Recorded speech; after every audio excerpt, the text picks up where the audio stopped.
New York State Department of Corrections and Community Supervision finally decided to take some real action against those correctional officers engaging in a wildcat strike that crippled correctional facilities and may have caused the deaths of a handful of inmates.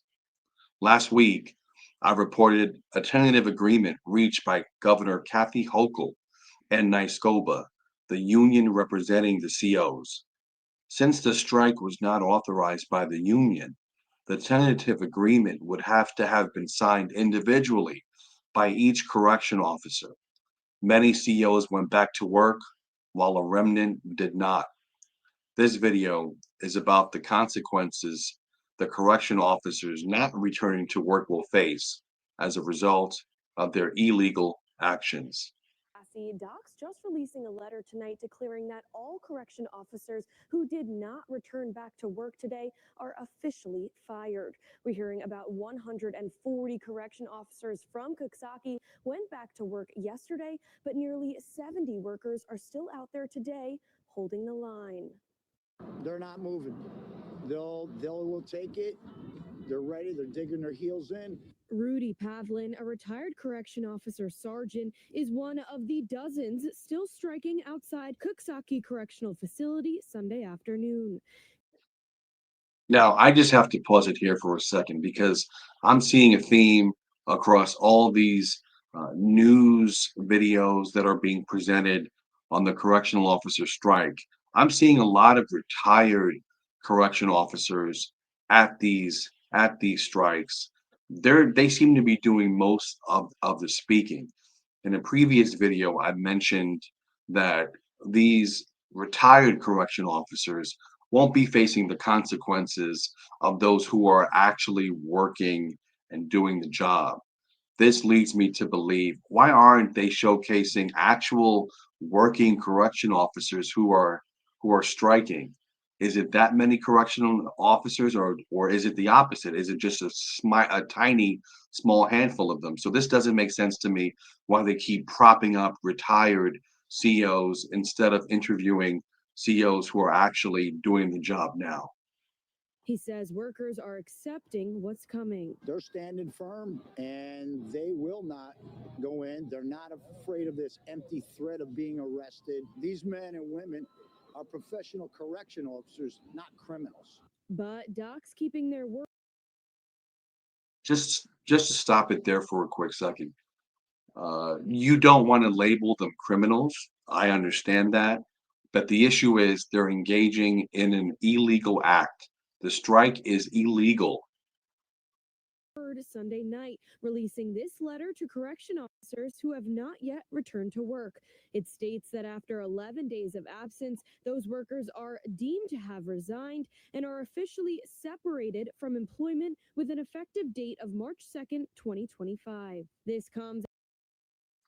So we finally see some action from New York State Department of Corrections and Community Services.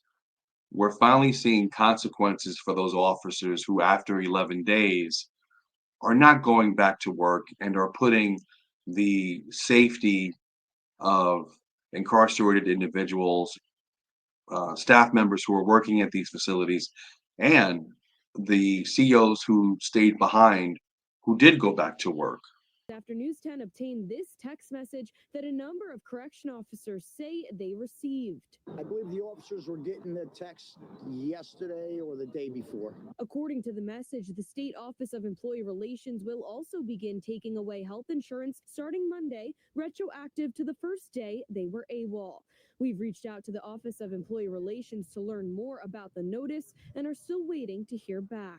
Absolutely. Everybody here is worried about the threat of termination of their health insurance. We have officers with wives going through cancer treatment. Some have children who have things going on. But through all of that, I had to pause it there because in previous videos, I mentioned the emotional manipulation that occurs when they start to parade out the wives of these correctional officers.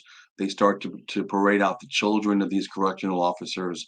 And this retired correctional officer, Rudy, mention wives. I'm not surprised. The news showed a picture of a sign saying something about daddy keeping him safe. So just be aware of the emotional manipulation that occurs, and let's focus on the facts. So we know right now that New York State Docs is going to be terminating all those correction officers who have not gone back to work. They're losing their health insurance retroactive to the first day of the Wildcat strike. Officers say they don't feel safe with the new deal. The agreement reached on Thursday night outlines a temporary increase in overtime pay, a committee to relieve staffing shortages, and suspension of the HALT Act for 90 days. Pavlin says it's not enough. I want to pause it for a quick second because you keep hearing, you keep hearing verbiage about safety of correction officers. Now, you would think if this is such a dangerous job, an extremely dangerous job, there will be a slew of correctional officer deaths, a slew of them. Well, I've done some preliminary research.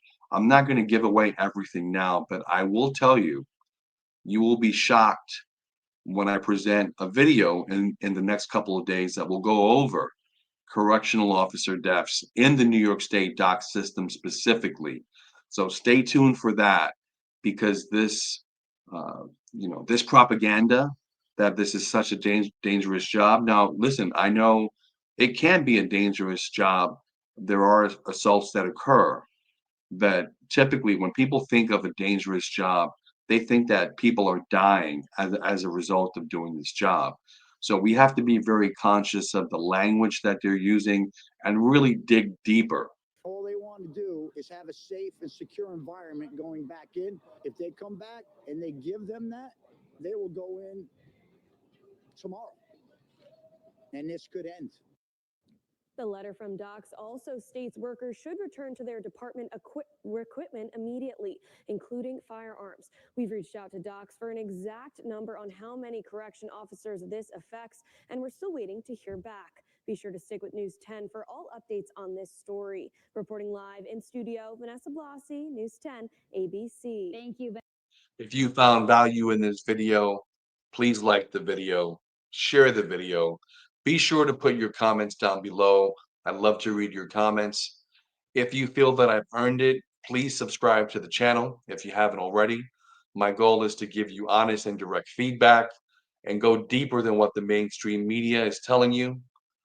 Take care, be safe, God bless. See you next time.